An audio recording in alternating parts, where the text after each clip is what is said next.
Carter stood frozen on the early morning of 5 a.m., seeing a cop trapped in the wreckage of a patrol car. The blizzard had swallowed Millbrook whole, burying the Colorado town under a suffocating hush of white. At 5:30 a.m., Carter Williams pushed through the frozen dark, his breath streaming like smoke, boots sinking deep with every step. Beside him, his German shepherd, Rex, prowled the snow with nose down, ears pinned to the silence. Then, without warning, Rex snapped to attention, barking so hard his body shook, claws ripping at a drift near Old Creek Bridge. Carter's chest hammered as he clawed through the snow himself, the wind cutting his face raw. What emerged made his blood turn cold. A police cruiser, crushed and overturned, metal twisted into grotesque angles. Blood slashed across the windshield, staining the snow crimson. Inside, slumped lifeless against her seatbelt, was a woman in uniform. Her lips were blue, her breath shallow as mist. "Officer Hayes, badge number 247, she rasped, before her eyes rolled back into silence. Carter reached for her, his gloves clumsy on the buckle. But Rex stopped barking. His body locked rigid, yellow eyes fixed on the tree line. Hackles bristled. A growl built in his chest, low and primal. The storm howled, but Carter heard something else in the stillness, an unseen presence lurking just beyond the pines. His instincts screamed that this was no ordinary accident.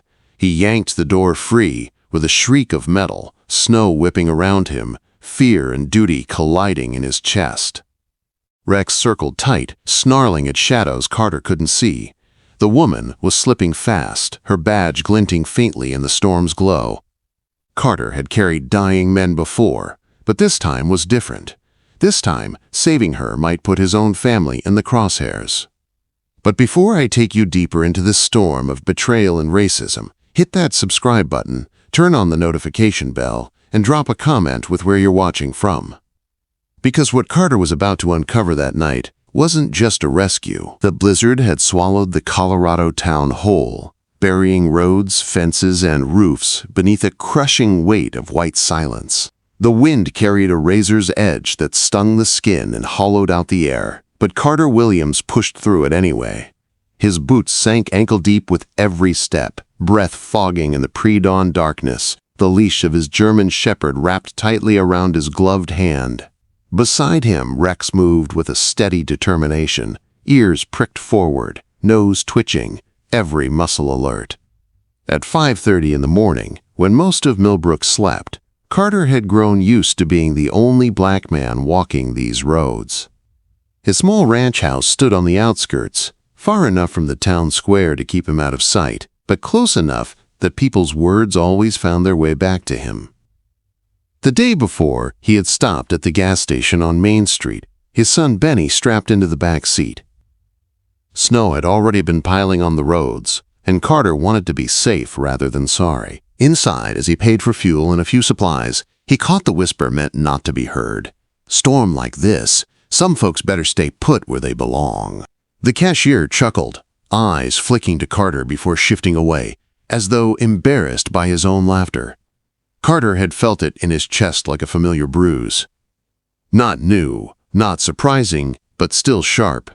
He had walked out without a word, jaw clenched, Benny asking from the back seat, "Why are they looking at us funny, Dad?" Carter's answer had been simple, because they don't know better. But the weight of it lingered. Now, trudging across the frozen bridge, the memory replayed itself like an echo he couldn't silence. Snow stung his eyes as the storm pressed harder against his back. Rex suddenly stopped, body going rigid. A sharp bark cut through the howl of the wind, followed by frantic clawing at a mound of drifted snow. Carter's heart kicked against his ribs as he pulled the dog back, but Rex refused to stop, paused digging until shards of glass and twisted metal glimmered beneath the frost. Carter dropped to his knees, brushing snow away with frozen fingers.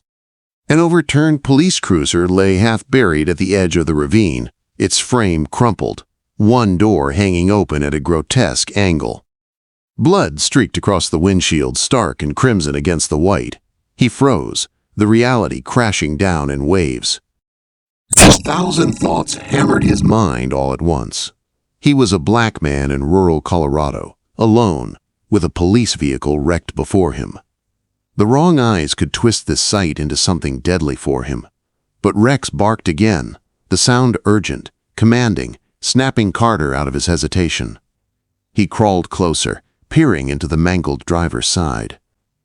A woman hung from her seatbelt, her police uniform soaked through with melting snow, her face deathly pale, lips tinged blue from the cold.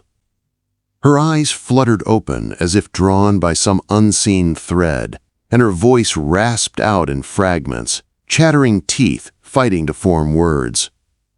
"Officer Hayes, badge 247. Her head lolled forward before she slipped into silence again. Carter's hands trembled inside his thick gloves. Every instinct screamed at him that he should walk away, that this was not his battle. But another voice, the one that had carried him through deployments overseas, the one that still spoke when Benny cried in the night, rose louder. He unbuckled the twisted metal clasp, the seatbelt resisting before it gave way with a groan. As he pulled her free, Rex's bark turned into a growl, low and guttural. The dog's yellow eyes locked on the dark tree line beyond the bridge, hackles standing high, muscles coiled like wire. Carter's chest tightened. In that frozen silence, the blizzard seemed to pause, as if the world itself was holding its breath. They were not alone. Clutching the officer's limp body against him, Carter stumbled back from the wreck, the taste of fear thick in his throat. His boots slipped in the snow, his mind racing faster than his pulse. Rex growled again, the sound vibrating through the storm. Carter knew the decision he'd just made would change everything. Carter kicked the door shut with his heel, snow swirling in with him before the latch caught. His chest burned from the trek, the weight of the unconscious officer heavy in his arms. The living room was dim, the only light spilling from the fireplace, where embers glowed faintly red. He lowered her onto the leather couch, her uniform damp and stiff with frost, her hair matted with blood. Steam curled from her body as the heat began to meet the cold that clung to her like a second skin. "Dad?" A small voice drifted down the staircase. 7-year-old Benny stood on the landing, pajamas too big for his skinny frame, rubbing sleep from his eyes. His sandy hair stuck up in every direction. He froze when he saw the stranger on their couch, wrapped in snow and blood. What happened? Why is Rex acting weird? Rex was pacing the room in restless circles, ears pinned, nose twitching at every creak of the house. The dog's usual calm, playful energy around Benny was gone, replaced with a soldier's vigilance. Carter shot his son a look sharp enough to keep him from coming closer. "Stay upstairs, buddy. There was an accident. She needs help." His voice was steady, but every muscle in his body trembled. He grabbed towels from the bathroom, hands moving on autopilot, the way they had when Melissa was alive and sick through the winters. He wrapped the officer in blankets, the thick crocheted one Melissa had left behind, and pressed the towels against her wounds. Her skin was ice, her breathing shallow. Then her eyes fluttered open, a faint groan escaped her lips, and her gaze darted around the unfamiliar room before landing on Carter. For a heartbeat she froze, pupils dilated, chest rising in a sharp breath. Her voice was raspy, but the words cut clear. "Do you have a weapon?" The question stung like a slap. Carter stiffened, blood pounding in his ears.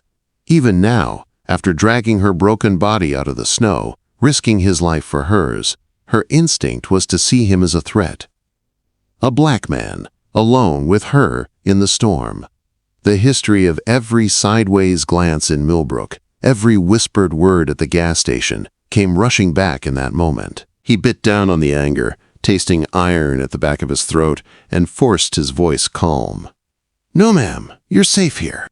Rex circled back to her side, sitting close, his head tilted as if guarding her from something unseen. His ears flicked toward the window, hackles refusing to settle. Carter noticed it. The dog wasn't only protecting her, he was protecting all of them, like he sensed the world outside had shifted into something more dangerous than snow and ice. The wind howled against the walls, rattling the windows. But inside the house, the silence between them pressed heavier than the storm. Carter's gloves lay discarded on the floor, his hands shaking as he brushed the wet strands of hair from her face. She winced and turned slightly, her lips moving without sound. Benny had crept closer despite his father's warning, his wide eyes fixed on the woman and the dog. "Why is she scared of you, Dad?" he asked softly. The words nearly knocked Carter breathless. Out of the mouths of children came truths adults never dared to voice. He swallowed hard, unable to answer. Instead, he tugged the blanket tighter around the woman's shoulders and focused on keeping her alive. Rex growled low, nose pressed to the cold draft seeping through the window. The storm was only part of the threat. Carter could feel it now, too, crawling under his skin like a warning he couldn't name. The blizzard wasn't the only thing pressing against the glass. Something else was out there in the darkness, and it was getting closer. Morning cracked open with a dim blue light filtering through the snow-caked windows. But inside Carter's living room, the storm's grip had not loosened. The fire snapped and hissed, fighting to keep the cold at bay. Joanna Hayes sat stiffly on the couch, wrapped in a heavy blanket, her face pale but sharper now, her eyes darting like a cornered animal's. The radio on her belt crackled to life, dispatch calling for updates on downed power lines, stranded vehicles, accidents across the county. Her body jerked at the sound, and her hand twitched toward the device before she froze, fingers curling tight against her thigh. "You're not answering?" Carter asked. His voice measured low. He leaned against the armchair across from her, Benny perched on the armrest beside him, staring wide-eyed at the officer like she was a puzzle he couldn't solve. Joanna's lips parted, but no words came. Instead, she shook her head slowly, the fear in her eyes more chilling than the storm outside. Before Carter could press further, the crunch of tires on frozen gravel jolted through the room. Rex was on his feet instantly, a growl bursting from his chest as he lunged toward the window, claws clicking against the wood floor. Benny jumped, clutching his father's arm. Carter's stomach sank as he saw the flash of red and blue through the swirling snow. A patrol car rolled into his driveway, Sheriff Rodriguez. A knock thundered against the door a moment later, sharp and demanding. Carter's pulse spiked, his chest tightening as though invisible hands pressed against his ribs. He knew this was dangerous. He had lived long enough as a black man in this town to recognize when danger wore a badge. He rose, every movement deliberate, forcing calm into his limbs.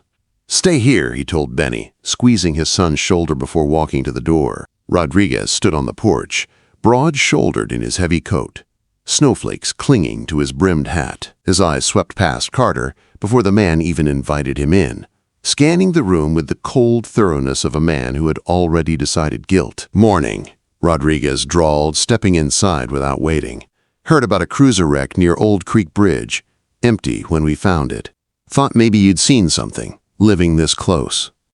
His tone was friendly, but his eyes carried the same weight Carter had felt at that gas station, the weight of someone waiting to catch him slipping. Carter kept his voice steady. "Just the usual storm cleanup.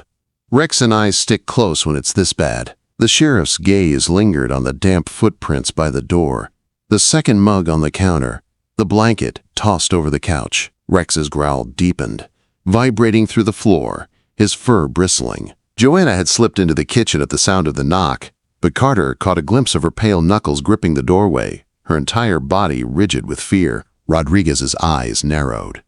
"You keeping someone here, Williams?" The sheriff's words hung heavy, an accusation thinly wrapped in politeness. His hand brushed the edge of his duty belt, fingers a hair's breadth from his weapon.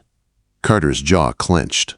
He felt the old instinct rising, the one that told him to bow his head, to soften his tone, to keep himself alive. But Benny's frightened eyes were on him, and Joanna's shadow trembled in the kitchen.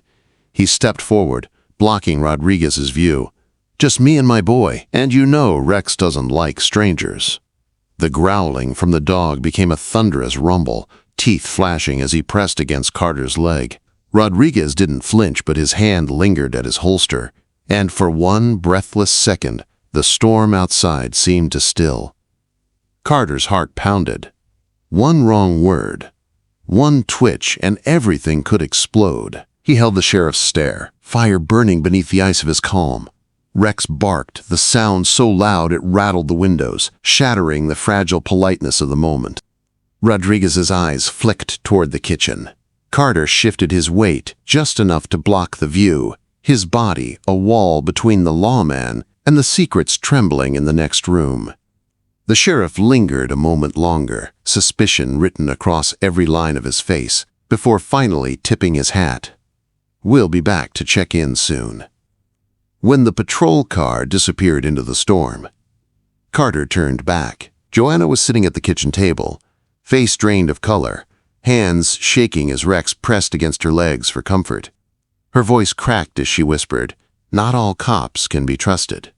Carter felt the truth settle deep into his bones. The storm outside wasn't the only danger closing in.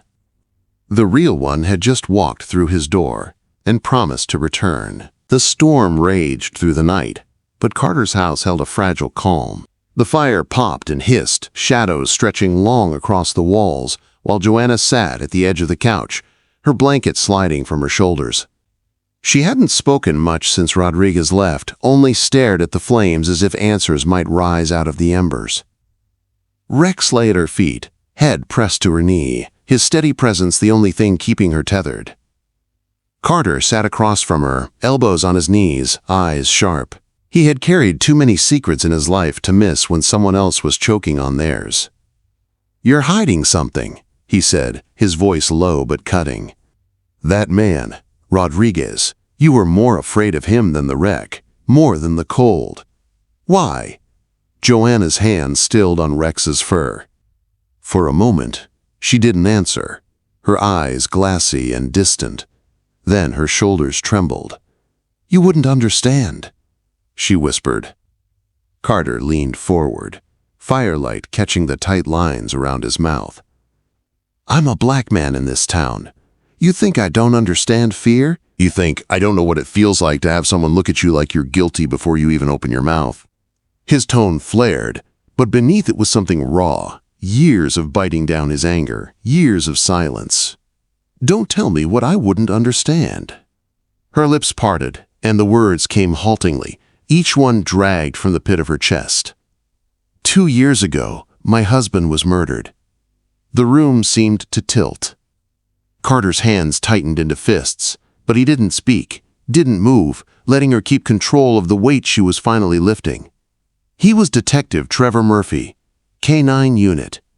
He and Rex, they were partners. 5 years. He trusted him with his life. Her voice cracked, her eyes glistening. She looked down at Rex, stroking the dog's head with trembling fingers. They were sent on a call one night. Backup never came. Instead, the officers who were supposed to protect him turned on him. They ambushed him, put 3 bullets in his chest. And they stood there, letting him bleed out on the street like he was nothing, because he was digging into things they didn't want exposed. Corruption. Ties to white nationalists in the department. He was too close. Rex let out a soft whine, pressing harder against her leg, as though he remembered every second of it. Carter felt his chest tighten, his throat burn. The air seemed charged, as though the storm outside had slipped into the room, shaking its walls with truth.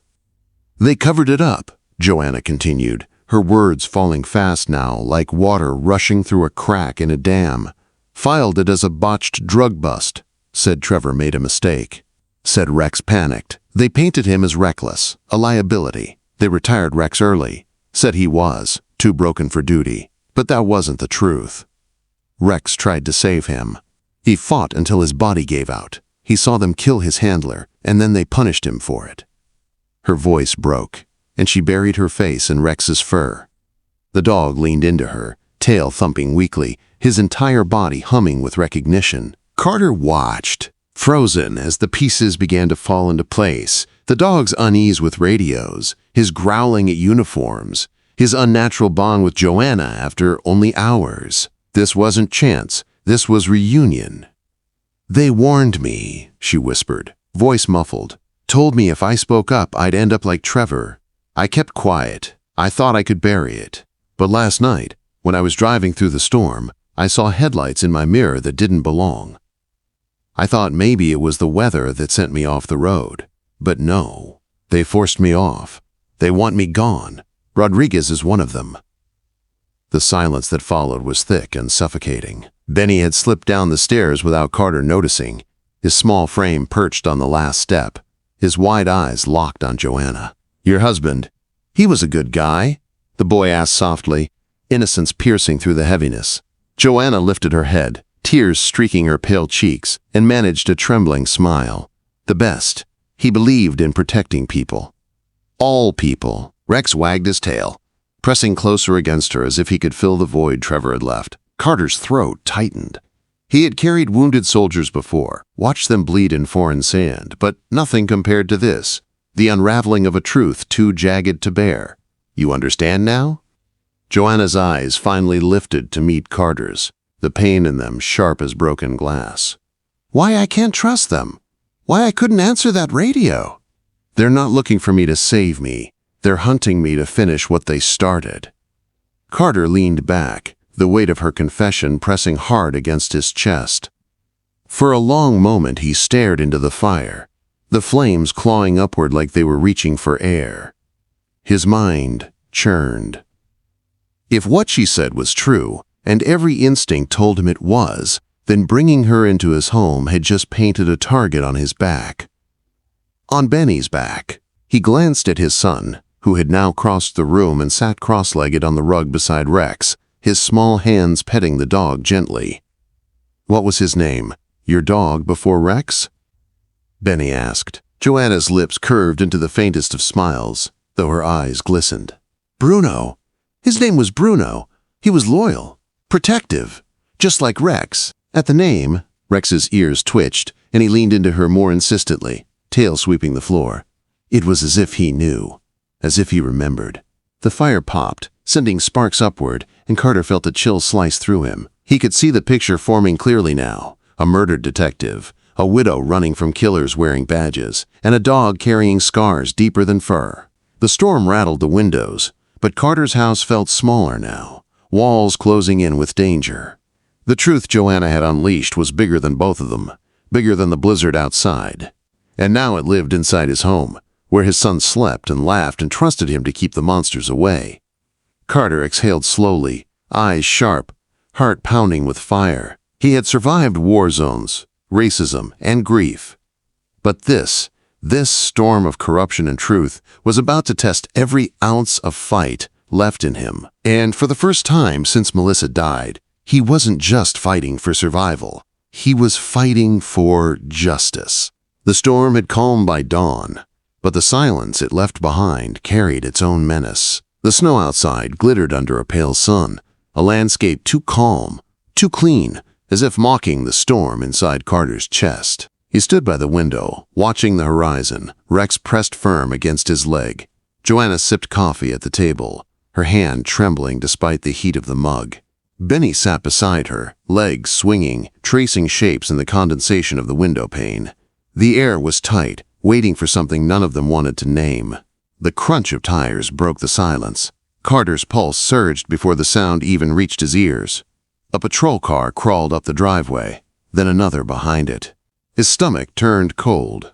Rex was up in an instant, hackles high, a growl ripping from his throat. Carter's hand went instinctively to Benny's shoulder, pulling him close. Rodriguez stepped out first, boots sinking into the snow with slow, deliberate strides. His eyes were sharp beneath the brim of his hat, his jaw hard with intent. Another deputy followed, a younger man, face taut with uncertainty, hand hovering near his weapon. The knock on the door was harder this time, each strike like a hammer against Carter's ribs. He opened it before Benny could see the sheriff's shadow looming. Rodriguez didn't wait for an invitation. He pushed his way inside, snow dripping from his coat, eyes sweeping the room. "There she is," he said, spotting Joanna instantly, his voice edged with triumph. "We've been looking for you." Joanna stiffened, clutching the mug tighter. Carter stepped between them, his body a shield. "She's injured. She doesn't need interrogation." Rodriguez smirked, his gaze sliding over Carter with disdain. Funny thing, Williams. Cruiser goes missing. Officer disappears, and who do we find? You. Black man in the middle of nowhere. Holed up with a wounded cop. Doesn't look good." The words dripped with venom, framed to paint Carter as the criminal. His blood boiled, but he held his ground. Benny clung to his side, eyes wide. Rex snarled, teeth bared. The sound so fierce it made the younger deputy flinch. "Tell him," Carter said, turning to Joanna, voice cracking with urgency. "Tell him the truth. Tell him why you're here." Her lips trembled. For a moment, silence hung like a blade. Rodriguez's smirk deepened. He thought he had her cornered. Then Benny's small voice cut through, clear and fierce. "My dad saved her. Ask Rex." The room exploded with energy. Rex lunged forward, placing his massive frame between Carter and Rodriguez, growl thundering through the house. His fur bristled, muscles coiled as if ready to tear the sheriff apart. Rodriguez's hand dropped to his weapon, but the younger deputy shifted, uncertainty clouding his face. Joanna rose to her feet, the blanket sliding from her shoulders. Her eyes burned with something Carter hadn't seen in her yet, defiance. "Enough," she said, her voice cutting like steel. "You want the truth? Here it is. My husband, Detective Trevor Murphy, was murdered by cops he trusted. And Sheriff Rodriguez here knows exactly who pulled the trigger." The deputy's eyes snapped to his superior. Rodriguez's face tightened, but Joanna's words kept flowing, each one sharper than the last. "They tried to cover it up. They tried to silence me. They forced me off the road last night. He's not here to rescue me. He's here to finish what they started." Rex barked, sharp and powerful, the sound vibrating through the floor. He stood planted, his body screaming loyalty, his eyes locked on Rodriguez with a fury born of memory. The sheriff sneered, but the younger deputy stepped back, doubt carving lines into his face. "You're lying," Rodriguez spat. "She's delirious, doesn't know what she's saying." But the room had already shifted. The deputy shook his head, his grip loosening on his holster. "Then why's the dog ready to tear you apart, Sheriff? Dogs don't lie." The air cracked with tension. Rodriguez's face flushed, his hand twitching near his gun. Carter tensed, heart pounding, ready to throw himself in front of Benny if it came to it. But Joanna stepped forward, her voice steady now, strong. "You can try to bury this, but I won't stay silent anymore. Trevor deserves justice, and so does Rex." For the first time, Rodriguez faltered. The sneer slipped from his face, replaced by something raw, panic. The deputy glanced between them, then slowly stepped away from his superior, the betrayal clear. The sheriff was alone. Rex growled one last time, then settled at Joanna's side, his stance protective, unyielding. The storm outside had broken, but the reckoning inside Carter's home had just begun. Rodriguez backed toward the door, spitting promises of retaliation, but the authority in his voice was gone. His shadow seemed smaller now, swallowed by the morning light spilling through the windows. Carter stood tall, Benny clutching his leg, Joanna steady beside Rex. For the first time in years, he felt something shift inside him, not just survival, but justice, rising from the ashes of fear. As the patrol cars disappeared down the drive, Carter stepped onto the porch. The snow stretched endless and white, but the world felt changed. The storm had uncovered the truth, stripped away the silence. He glanced back at his son, at Joanna, at Rex with his unshakable gaze. "In a world that tried to bury us," Carter whispered, voice thick but steady. "Sometimes justice comes in whispers, sometimes in a storm." And for once, the silence that followed was not heavy. It was alive, crackling with the promise of something new. What happened in that blizzard would shake Millbrook forever, but the fight for justice was far from over.